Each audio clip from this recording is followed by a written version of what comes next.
Dear student, welcome to M study channel changing the way of learning.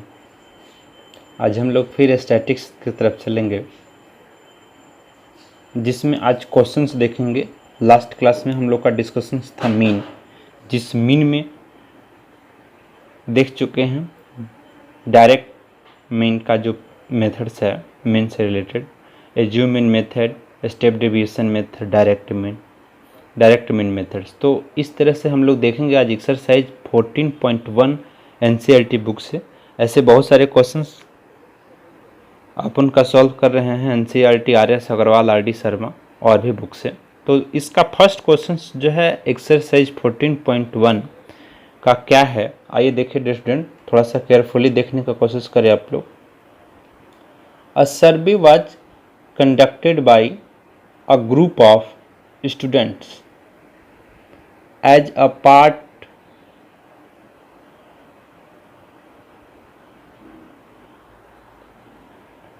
of their environment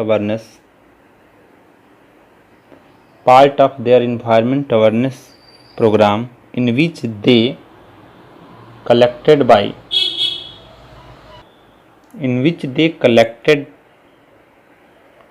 the following data regarding the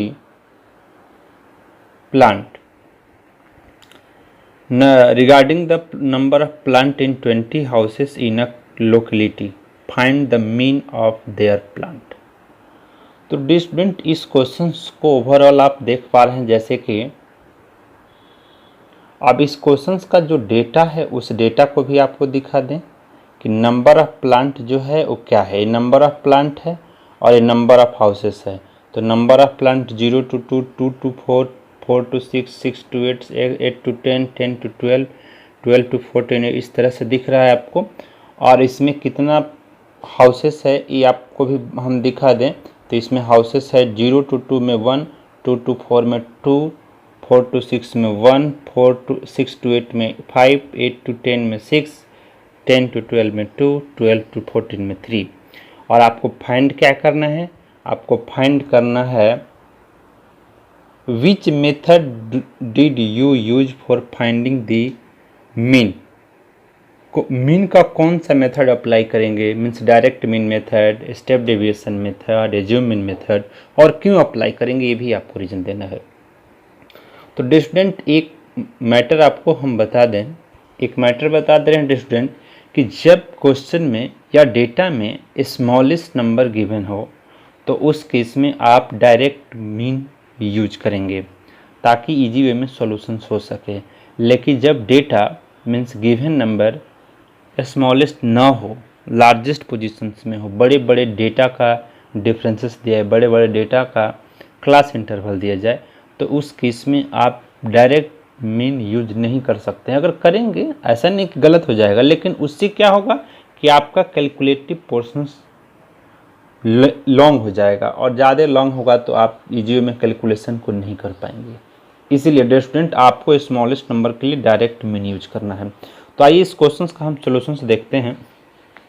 इसके solutions के लिए dear student मैं data को फिर से लिख दिया, नंबर ऑफ प्लांट को, नंबर ऑफ हाउसेस को। अब यहाँ आपको निकालना है मिड पॉइंट। मिड पॉइंट को आप एक्स से रिप्रेजेंट करते हैं और इसका फार्मूला आप जानते हैं, upper limit plus lower limit by 2। तो अपर लिमिट और लोअर लिमिट बाई 2 करके निकालते जाएंगे इसको। तो आप निकालेंगे तो ये क्या आएगा 1, 3, यहाँ ब्रैकेट में एक का लिख दे रहे हैं student, upper plus lower by 2, जिसको हम लोग क्लास मार्क्स के नाम से जानते हैं। Means 2 by 2, 2 plus 0 by 2 means 2, 2, 4 plus 2 by 2, इस तरह से निकालेंगे। 1, 3, 5, 7, 9, 11 एंड 13। आपका डेटा तैयार हुआ। अब आपको क्या करना है, F I into x I.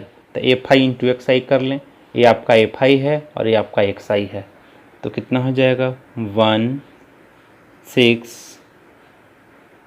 5, 35, 54, 22 and 39।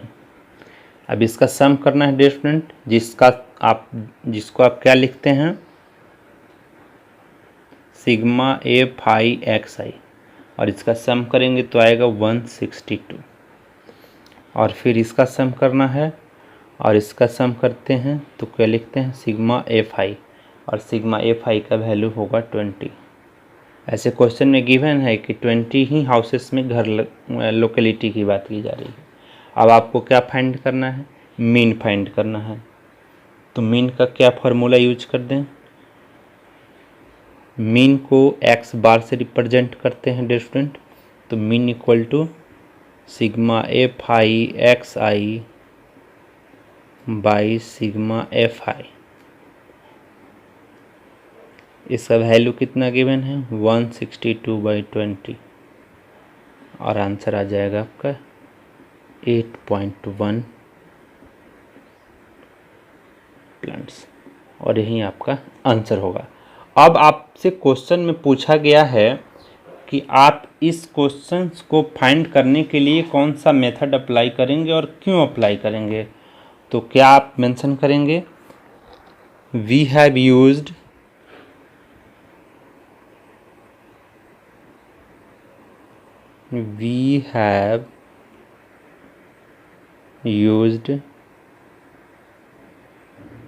Direct method या डायरेक्ट मीन मेथड, कुछ भी लिख सकते हैं, because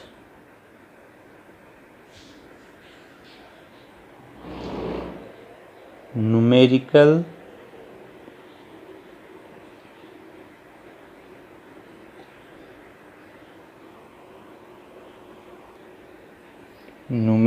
value of xi and fi are small। तो स्टूडेंट इजी वे में आप समझ पा रहे हैं जैसे कि, तो यही आपका फॉर्मेट है समझने का कि आप कौन सा मेथड अप्लाई करेंगे किस टाइप के डेटा के लिए। तो जब आपका डेटा एक्स आई का और एफ आई का वैल्यू स्मॉल है, न्यूमेरिकल वैल्यू में रहे, तो आप उसको डायरेक्ट मीन मेथड से अप्लाई करके मीन फाइंड कर सकते हैं। आइए देखते हैं नेक्स्ट क्वेश्चन। नेक्स्ट क्वेश्चन है dear student, consider the following distributions of daily wages of 50 worker of a factory. Daily wage है रुपीज में उनका 100 to 120, 120 to 140, 140 to 160, 160 to 180 और 180 to 200। और नंबर ऑफ वर्कर जो गिवन दिया गया है डेली वेजेज में, तो 100 रुपीज़ से 120 वाले वेज वाले जो वर्कर हैं वो 12 हैं, 120 से 140 वाले वेज का वर्कर 14 है, 140 to 160 वाले वेज का वर्कर 8 हैं। इस तरह से गिवन डेटा आपको हम दिखा दे रहे हैं जो डेटा में गिवन है। अब इस डेटा का जो सॉल्यूशंस करने की बात किया है, यहाँ पे क्या लिखा है डियर स्टूडेंट, आप केयरफुली देखेंगे तो लिखा है कि find the mean daily wages of the workers of the factory by using an appropriate method. कोई आपको एप्रोप्रिएट मेथड यूज करना है, यहाँ कोई रिस्ट्रिक्शंस नहीं है कि आपको डायरेक्ट मीन यूज करना है, स्टेप डेविएशन में यूज करना है या एज्यूमिन में यूज करना है।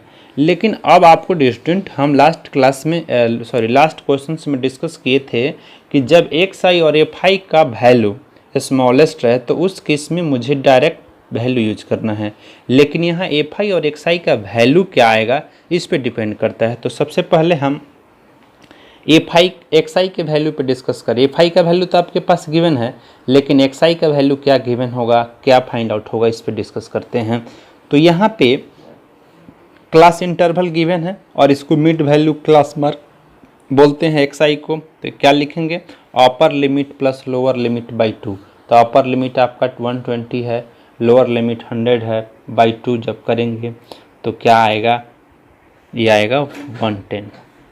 110 के बाद आएगा 130, 130 के बाद आएगा 150, 150 के बाद आएगा 170 और 170 के बाद आएगा 190।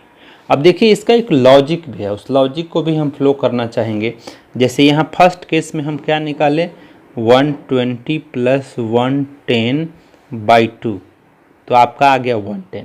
अब इसका जो क्लास साइज है, इसका क्लास साइज को इससे रिप्रेजेंट करते हैं और क्लास साइज गिवन है आपका 20।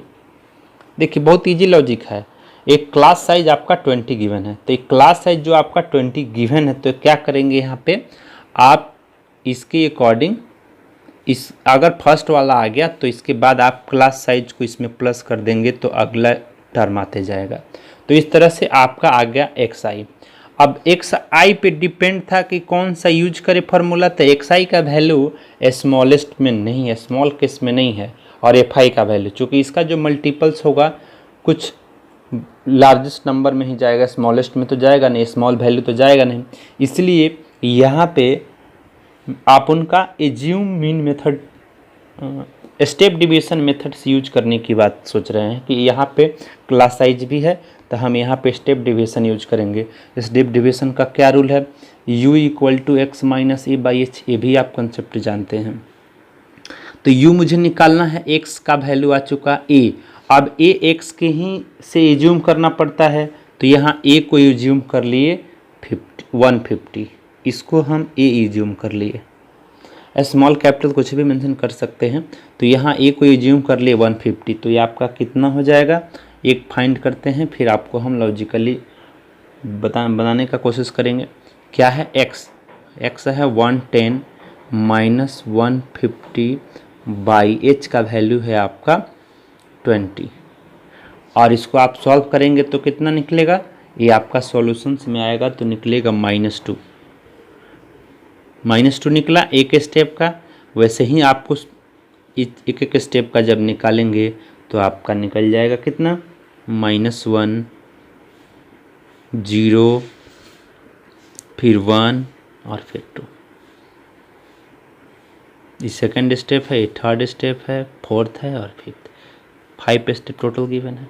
अब आपको क्या फाइंड आउट करना है, अब आपको फाइंड आउट करना है fi × ui, और fi का वैल्यू गिवन है और ui का वैल्यू गिवन है, इससे ईजी में आपका निकल जाएगा। तो क्या निकलेगा, -24 -14 0 6 और 20। अब इसका आपको सम निकालना है, मीन सिग्मा fi और सिग्मा fi को फाइंड, इसको सम करेंगे तो ये आ जाएगा -12, और यहाँ पे आपको निकालना है सिग्मा fi, और सिग्मा fi का वैल्यू आएगा आपका 50। ऐसे क्वेश्चन में गिवन है 50, हाइट आपका 20 आ गया, तो क्या फार्मूला आप अप्लाई कर रहे हैं, आप फार्मूला अप्लाई कर रहे हैं step deviation method, step deviation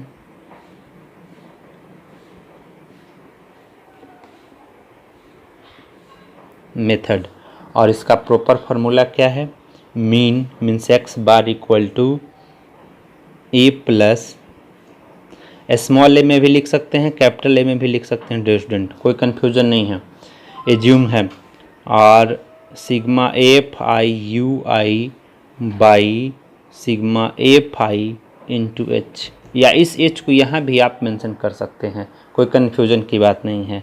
ए क्या एज्यूम किए हैं 150 प्लस fi ui आ गया -12, fi है -50, और यहाँ h का वैल्यू है आपका 20, 0 से 0 कैंसिल हो गया, ये कितना हो जाएगा 150 -12 से 5 को जब काटेंगे तो यह जाएगा 4.8, और जब 150 में 4.8 को माइनस करेंगे तो आएगा 145.20, और यहीं x बार होगा जिसको आप मीन में बोल देंगे डेली वेज में, और यहीं आपका आंसर होगा डियर स्टूडेंट। तो बिल्कुल इजी वे में आप समझ रहे हैं और इजी मेथड अप्लाई भी कर रहे हैं डियर स्टूडेंट। नेक्स्ट क्वेश्चन देखेंगे डियर स्टूडेंट, आपका क्या है, नेक्स्ट क्वेश्चन है dear student, the following distribution shows to daily pocket allowance of children of a locality the mean of pocket allowance is 18। Mean का वैल्यू गिवन है dear student questions में, ध्यान से देखिएगा। तो find the missing frequency means F आपको find करना है। जो गिवन डेटा है डेली पॉकेट अलाउंस का और नंबर ऑफ चिल्ड्रेन का, वो है क्या 11 रुपीज़ टू 13 रुपीज़ जो दिया जाता है वो 7 चिल्ड्रेन को दिया जाता है। 13 टू 15 रुपीज़ दिया जाता है 6 चिल्ड्रेन को। 15 टू 17 रुपीज़ 9 चिल्ड्रेन को। 17 टू 19 रुपीज़ दिया जाता है 13 चिल्ड्रेन को। और 19 टू 21 दिया जाता है। फ्रीक्वेंसी यही है आपका फाइंड करने वाला। और 21 टू 23 दिया जाता है 5 स्टूडेंट को। और 23 से 25 रुपीज़ दिया जाता है 4 चिल्ड्रेन को। अब इसी में आपको ये फाइंड करना है। आप देखिए इसके अकॉर्डिंग मैं सॉल्यूशंस का डाटा भी तैयार कर लिया हूँ जो आपको डायरेक्ट दिखा रहे हैं हम। एक क्लास इंटरवल है जो आपको मेंशन कर दिए, पूरा क्लास इंटरवल मेंशन कर दिए। क्लास मार्क तो आप जान ही रहे हैं कि upper limit plus lower limit by 2 है, तो upper limit plus lower limit by 2 के हेल्प से हम क्लास मार्क निकाल दें। अब डियर स्टूडेंट आपके मन में एक क्वेश्चन आएगा कि सर पहले आप फ्रीक्वेंसी लिखते थे फिर क्लास मार्क, पहले आप क्लास मार्क लिख दिया फ्रीक्वेंसी, उससे कोई प्रॉब्लम नहीं। पहले फ्रीक्वेंसी लिखे, पहले क्लास मार्क लिखे, या पहले क्लास मार्क लिखे फिर फ्रीक्वेंसी लिखे, कोई प्रॉब्लम की बात नहीं है। अब इसको आप किसी भी मेथड से अप्लाई कर सकते हैं, चूँकि यहाँ एफ का और एक्स का जो वैल्यू है लॉन्गेस्ट नहीं है, स्मॉल वैल्यू में गिवन है, तो इसलिए आप उनका डायरेक्ट मीन अप्लाई कर रहे हैं। तो डायरेक्ट मीन मेथड का क्या रूल है उस रूल को देखेंगे और उसके अकॉर्डिंग आप हमको अप्लाई करके हम आपको सॉल्व भी कर रहे हैं। 12 8 7 जा 84 हो जाएगा, और 14 6 जा भी 84 हो गया, 16 9 जा 144 हो जाएगा। देन क्या है आपका 18 इंटू 13, और 18 इंटू 13 करेंगे डियर स्टूडेंट तो आपका क्या आएगा 234। ये हो गया आपका 234। ये हो गया 20F। देन 22 5 जा 110, और 24 6 जा 96। ये आपका आया डेटा। अब इस डेटा को से क्या आपको निकालना है, सिग्मा एफ आई एक्स आई, और सिग्मा एफ आई एक्स का आई का वैल्यू क्या होगा डियर स्टूडेंट। अब इस सबको सम करना होगा, तो सबको आप जब सम करेंगे तो अप्रॉक्स 752 प्लस 20F। इस टर्म को तो आपको ऐड करना नहीं है, तो ऐड नहीं करना है तो ऐसे ही आपको हम लिख दिए। अब यहाँ पे frequency sigma F I X I कितना हो जाएगा, तो sigma F I X I आपका भी निकलेगा 44 प्लस एफ। यहाँ भी इस एफ को प्लस नहीं कर सकते हैं, तो 44 प्लस एफ लिख दिए। अब आपको क्या फाइंड करना है, मीन। मीन को क्या लिखते हैं हम लोग एक्स बार, और इस मीन का वैल्यू क्वेश्चन में गिवन है 18 रुपीज़ 18 गिवन है। अब आप यहाँ क्या अप्लाई करेंगे, मीन इक्वल टू क्या होता है sigma F I X I by sigma F आई। यहाँ मीन आपका गिवन है 18, सिग्मा एफ आई एक्स आई हो गया 752 प्लस 20F, और ये हो गया 44 प्लस F। अब देखिए इस 44 प्लस F का रिलेशन इसके साथ जाएगा तो क्या हो जाएगा 18 into 44 plus F equal to 752 plus 20F। अब इसको जब 144 को 18 से मल्टीप्लाई करेंगे डियर स्टूडेंट तो आपका क्या आ जाएगा, ये आ जाएगा 792, और 792 प्लस हो जाएगा 18F equal to 752 plus 20F। Carefully देख रहे हैं डियर स्टूडेंट। अब F का रिलेशन F के साथ हो जाए और इसका रिलेशन इसके साथ, तो इसको आप क्या लिखेंगे 792 minus 752 equal to 20F minus 18F। 792 में से अगर 752 माइनस करेंगे तो ये आपका कितना आएगा डियर स्टूडेंट, ये आ जाएगा आपका 40, और ये हो गया आपका 2f, मीन्स f का वैल्यू आपका 20 आ गया, और यही आपका मिसिंग टर्म होगा डियर स्टूडेंट, जो कि इजी वे में आप इसका आंसर दे सकते हैं। तो आप अच्छे से समझ पा रहे हैं डियर स्टूडेंट कि कैसे सॉल्व कर रहे हैं, कैसे सॉल्व कर पा रहे हैं। तो आप मेरे वीडियो को कंप्लीट देखने का कोशिश करेंगे ताकि आपको अच्छे से समझ में आ सके, और जब अच्छे से समझ में आएगा तो फिर आप मेरे वीडियो को ज़रूर शेयर करेंगे, लाइक करेंगे, सब्सक्राइब करेंगे। So thanks for watching, have a nice day.